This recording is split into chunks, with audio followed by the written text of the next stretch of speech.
We are starting a brand new novel called Tuck Everlasting. What if you could live forever? What can you infer based upon the front cover? There's a toad. There's a girl wearing a dress and her shoes. Does that look like something you would wear today or you could find at the store? Okay, so we are going to start at the epilogue. And the prologue. The prologue is what happens before the story. It kind of gives you a little idea of what's going on as the story begins. The first week of August hangs at the very top of summer, the top of the livelong year, like the highest seat of a Ferris wheel when it pauses in its turning. The weeks that come before are only a climb from balmy spring, and those that follow a drop to the chill of autumn. But the first week of August is motionless and hot. It is curiously silent too, with blank white dawns and glaring noons, and sunsets smeared with too much color. Often at night there is lightning, but it quivers all alone. There is no thunder, no relieving rain. These are strange and breathless days, the dog days, when people are led to do things they are sure to be sorry for after. One day at that time, not so very long ago, 3 things happened, and at first there appeared to be no connection between them. At dawn, May Tuck set out on her horse for the wood at the edge of the village of Tree Gap. She was going there, as she did once every 10 years, to meet her 2 sons, Miles and Jesse. At noontime, Winnie Foster, whose family owned the Tree Gap Wood, lost her patience at last and decided to think about running away. And at sunset, a stranger appeared at the Foster's gate. He was looking for someone, but he didn't say who. No connection, you would agree, but things can come together in strange ways. The wood was at the center, the hub of the wheel.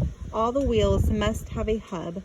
A Ferris wheel has one, as the sun is the hub of the wheeling calendar. Fixed points they are, and best left undisturbed, for without them nothing holds together. But sometimes people find this out too late. Chapter 1. The road that led to Tree Gap had been trod out long before by a herd of cows who were, to say the least, relaxed. It wandered along in curves and easy angles, swayed off and up in a pleasant tangent to the top of a small hill, ambled down again between fringes of bee-hung clover, and then cut sideways across a meadow. Here its edges blurred. It widened and seemed to pause, suggesting tranquil bovine picnics, slow chewing and thoughtful contemplation of the infinite. And then it went on again and came at last to the wood. But on reaching the shadows of the first trees, it veered sharply, swung out in a wide arc, as if for the first time it had reason to think where it was going, and passed around. On the other side of the wood, the sense of easiness dissolved. The road no longer belonged to the cows. It became instead, and rather abruptly, the property of people. And all at once the sun was uncomfortably hot, the dust oppressive, and the meager grass along its edges somewhat ragged and forlorn.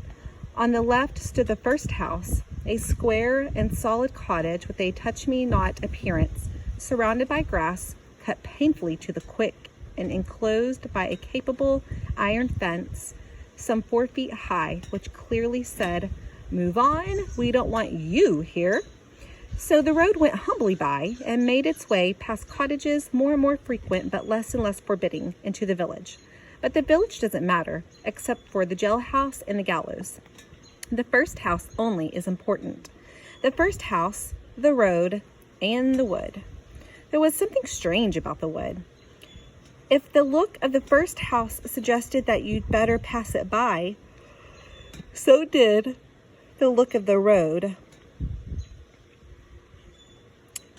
So did the look of the wood, but for quite a different reason.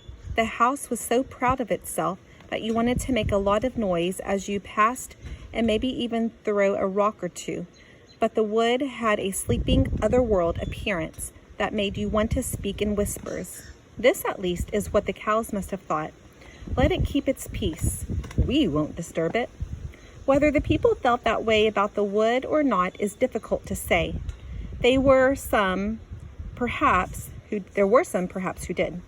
But for the most part, the people followed the road around the wood because that was the way it led. There was no road through the wood.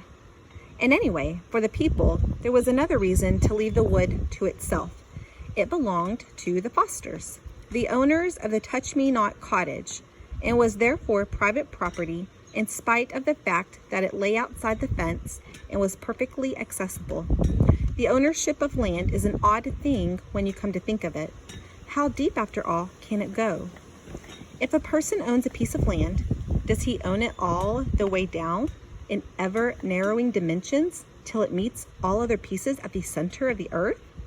Or does ownership exist only of a thin crust under which the friendly worms have never heard of trespassing?